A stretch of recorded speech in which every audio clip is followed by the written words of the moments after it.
students. Hello students. Now this is our next video of SS Geography, page number 60 in your textbook. Resources can be classified as follows on the basis of their distributions. Now students, there are 4 types of resources on the basis of their distribution: universal resources, generally available resources, rare resources, and solitary resources. Here in this page number 60, it is given in table and also given example and detail. First, universal resource. Its detail is useful in gases in the atmosphere. An example is oxygen and nitrogen. Second is generally available resources. It is easily available. Where? Means land, soil, water, pasture land. Third is rare resources. Those available at limited places. Minerals like coal, petroleum, copper, gold, uranium, etc. Fourth is solitary resources. Detail is minerals available only at 1 or 2 places in the world. पूरे world में एक या दो ही जगह पे जो चीज़ available होती है. Example is cryolite which is available only in Greenland. ये बहुत ही रेयर केस में होता है. This is the table and is also important. Now you could understand detail of 2 types. Resources can be classified by other method also, wherein these can be classified in 2 types as renewable and non-renewable resources. Some resources reproduce themselves as per their uses during a specific time. In other words, these are called renewable resources. Non-renewable resources are those which cannot be reused once they are used, or they cannot be reproduced or cannot reform in near future. Mineral, coal, natural gas, etc. included in the category. Now students, resources classify in 2 types of resources. First is renewable resources and second is non-renewable resources. अब renewable resources क्या है? तो those resources which regenerate their use portions themselves within a stipulated time are called renewable resources. Example, solar insolation. Or what is non-renewable resource? So the resources which are used once and cannot be regenerated again are called non-renewable resource. Example, minerals. जो एक बार use हो गई, ख़त्म हो गई, तो वो वापस जनरेट नहीं हो सकती है. इसका एग्जाम्पल है मिनरल्स. ओके, तो now next point is planning and conversation of resources. Here points is given. What do you mean by planning and conservation of resources? Human needs are unlimited while the resources are limited.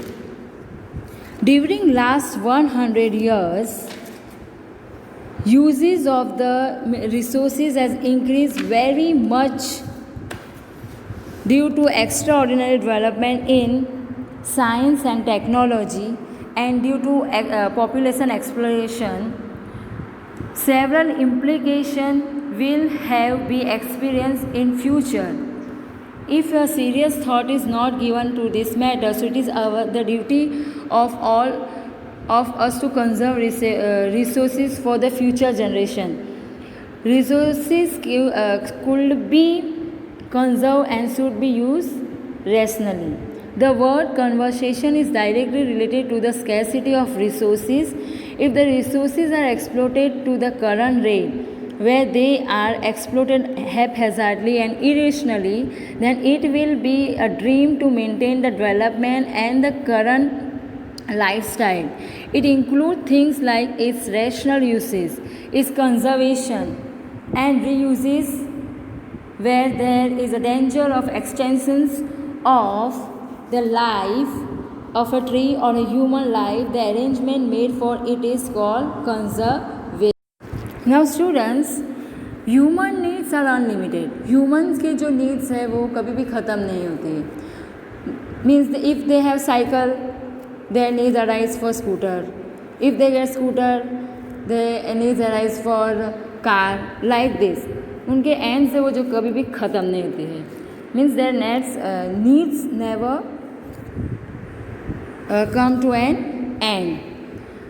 Now here another point is also given that resources which means some renewable resources जो हमें बहुत ही संभाल के चलाना है future generation के लिए, क्योंकि एक बार वो ख़त्म होगा तो उसे रीजनरेट करना बहुत ही मुश्किल होता है. तो we have to keep in mind how to use it for the future generation, for the conserving, for that. And it is also danger extension life if a tree or a human life. So arrangement of the made for it is called as conservation. One point is also given, when there is the danger of extinction on the life of a tree or a human life, the arrangement made for it is called conservation. Let us understand about the planning and the conservation of resource in details. First of all, gather information about the availability of utilized, unutilized and probable resources of any region or a country as a unit. The resources which are limited or non-renewable should be exploited scientifically and should be used only when there is necessary to use them. Attempts should be made to develop those resources, the quantity of which can be increased. The resources which are cheaper and are easily available should not be wasted, but instead they should be used sparingly for future use. Those resources which are in limited quantity should be conserved. Finding its alternative option through technical development is favorable in long time. Necessary laws should be formed for the conservation of resources and should be enforced strictly. Citizens should be well acquainted with all facts associated with the rational usage of resource, and a public awareness should be cultivated. Now student, here are given some points that to gather information about the characteristics of the used or unused probable resource of any country or a region. Another point, those resources which are in limited quantity or which are non-renewable should be considered scientifically. Use those resources only these are inevitable. Attempt intensely to develop those resources whose quantity can be increased. Those resources which are cheap and easily available should not be used irrationally, but should be preserved for future requirements. Future के लिए उसे रखना है. Those resources which are available in limited quantity should be preserved. Find out their alternate option. Use technology. The revived resources will be useful for long run. Government should form laws for the conservation and should implement them very strictly. Create awareness from the people about the aspects of rational uses of resources. Now page number 61. Those resources which are in limited quantity should be conserved. Findings alternative option through technical development is favorable in long term. Necessary laws should be formed for the conservation of resources and should be enforced strictly.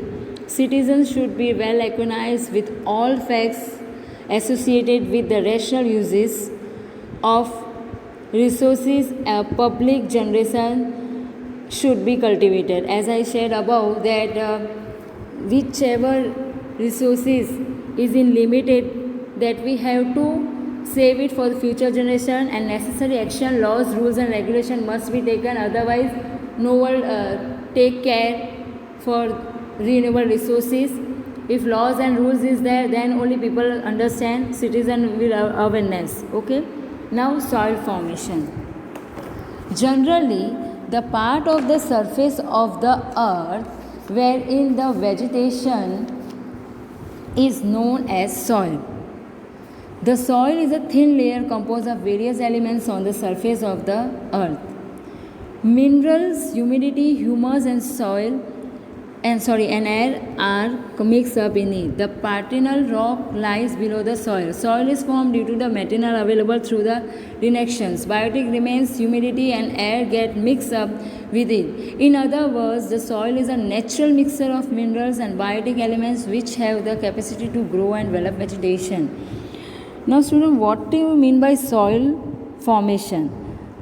First of all, where the surface of the earth wherein the vegetation grow is known as soil. And soil is a mixture of minerals and biotic elements. It has the capacity to develop vegetation. Due to different climate, the soil formed from the same partial rock due to different climate is different. Now soil. The uppermost layer of the crust of the earth is called soil, which contain mineral and biotic elements necessary for the growth and development of vegetation. Although their proportion is not the same everywhere, thus soil is a layer or the surface of the matter formed due to the mixture of the scattered material of the parental rocks and vegetation. Factors of direction prepare very thin layer through the direction of rocks. The humus formed due to the disintegration of the decay of vegetation or insect is added to this. These biotic elements play an important role in the development of vegetation. The climate impact in the duration of soil formation is so important and widespread that the soil form of different types of rock in that region over a long time in the same. So the soil form out of the same partial rocks under different climate influence is different. Soils are classified on the basis of their color, climate, parental rocks, structure, humus, etc. Students, first of all, in simple language, what do you mean by soil? Soil means the upper layer of the earth crust of the soil is called soil. The thin layer on the surface of the earth, which is composed of many minute particles wherein the elements like minerals, humidity, air, etc. are mixed, is called soil. In other words, the soil is form of the material obtained from the erosion and weathering of the basic rocks. The types of soil is determined from its color, climate, parental rock, structure, fertility, etc. Now student, in next video we will study about the types of soil. Thank you.